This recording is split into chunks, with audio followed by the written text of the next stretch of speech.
Chers amis de la paix et de la quiétude, bonjour. Vous savez, aujourd'hui, les Arabes et les pays musulmans se réunissent à Doha, au Qatar, pour parler des actions d'Israël.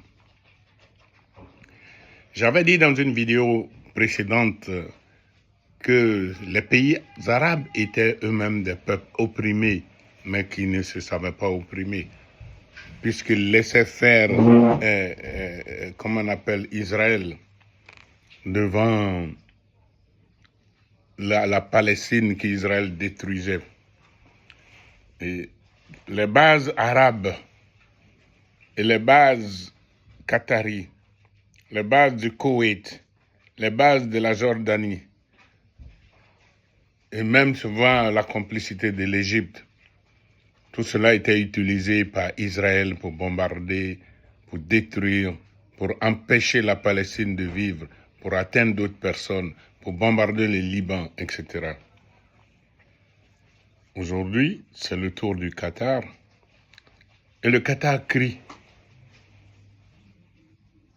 C'est là, je me dis que c'est peut-être l'éveil de la conscience qatarie devant cette oppression. Tous ces peuples opprimés doivent se réveiller un jour, se rendre compte qu'Israël finira par les détruire un en un, et qu'ils vont laisser les pays arabes et les pays musulmans être détruits un en un. J'avais dit en son temps que lorsque vous êtes 5 dans une pièce, on vient chercher un pour aller l'exécuter, les 4 disent « ce n'est pas moi », il n'y a pas de problème. Quand on vient chercher le second, on dit « ce n'est pas moi », ce n'est pas encore grave. Dit, mais qu'est-ce qu'il a fait? Le troisième, c'est pareil. Et l'inquiétude commence maintenant à gagner. On dit, mais au fait, on ne reste plus que 2. Qu'est-ce qu'il faut faire? Mais il n'y a plus de force. Il n'y a plus de lien. Il n'y a plus rien à faire pour empêcher ces gens-là de faire ce qu'ils ont à faire. Ils seront tous pris et exécutés individuellement. C'est de cela qu'il s'agit aujourd'hui. Quand je vois le Qatar convoquer ou inviter les pays musulmans et arabes à venir parler d'Israël, je dis, est-ce le réveil des opprimés qui ne se savaient même pas opprimés et qui étaient tout le temps en train d'exécuter tout ce qu'Israël et les États-Unis leur recommandaient, leur disaient de faire, souvent sans réfléchir, souvent contre leurs propres intérêts, souvent même contre l'intérêt des peuples arabes qu'ils étaient appelés à gouverner, ces chefs. C'est ce que j'appelais l'oppression même, et une oppression qui n'est pas visible comme celle de la Palestine, comme celle du Liban, comme celle du Yémen, comme d'autres oppressions. L'Égypte est un pays opprimé. Le Qatar vient de se rendre compte. L'Arabie saoudite aussi. Puisqu'il faut accepter ce que tout cela disent. Heureusement, il y a ce réveil-là qui arrive. Chez nous, on dit souvent, parfois, lorsque il y a ce genre de choses, les gens se réveillent. Je ne veux pas dire que malheur est bon quelquefois, non. Mais ça y ressemble. Les peuples arabes et musulmans sont des peuples extrêmement puissants qui détiennent le combustible du monde, qui est le pétrole. Ils détiennent beaucoup de moyens économiques et financiers. Ici, ils sont organisés, ils n'ont même pas besoin de s'endetter avec qui que ce soit, ni d'avoir de la technologie, ou que ce soit. L'exemple de l'Iran, qui aujourd'hui est devenu un pays, une superpuissance mondiale, qu'on le veuille ou pas, qu'on le dise ou pas. Sinon, l'Iran ne serait pas capable de se défendre devant Israël, à plus forte raison lui infliger une correction mémorable, une correction mémorable que les gens ne sont pas prêts d'oublier de sitôt. Maintenant, vous voyez que Israël réfléchit avant de continuer de vouloir s'attaquer à l'Iran.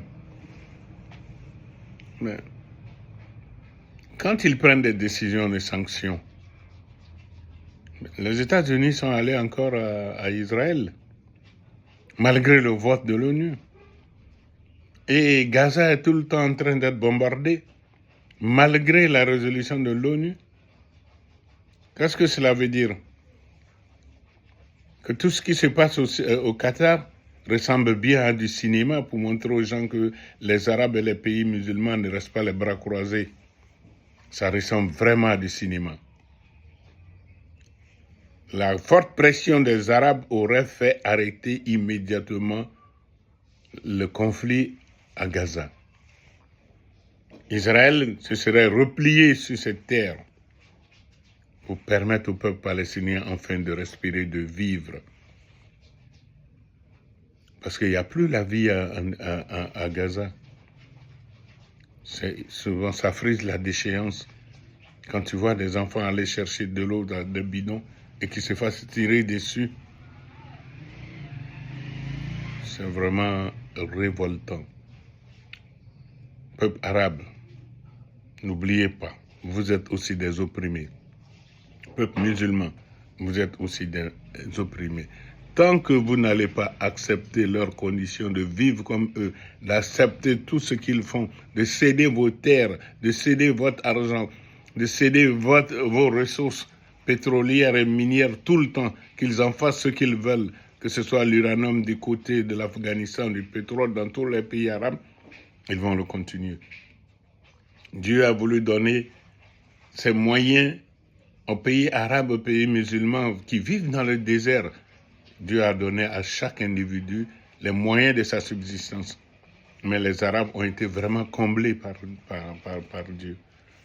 Il faut qu'ils se réveillent définitivement, qu'ils prennent la décision, que le Qatar a décidé de faire des sanctions contre Israël, mais que le Qatar aille plus loin et prenne les décisions de combattre Israël par tous les moyens si Israël n'arrête pas de bombarder Gaza.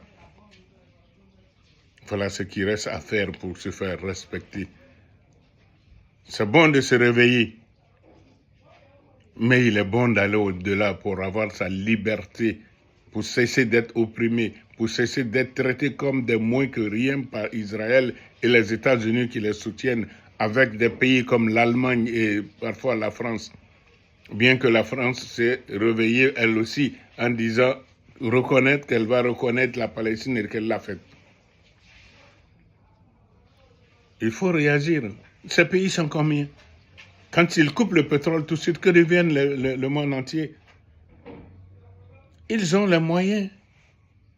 Ils peuvent avoir de la technologie comme l'Iran l'a développé. L'Iran est en train de prouver. Regardez le pauvre pays yéménite qui ne se laisse pas compter, qui ne se laisse pas marcher inutilement. C'est mon message aujourd'hui. Il faut que les Arabes se mettent ensemble et décident d'arrêter l'Holocauste palestinien.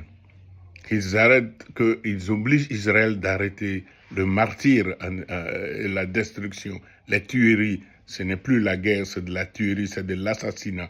C'est être un pays voyou. Je vous remercie.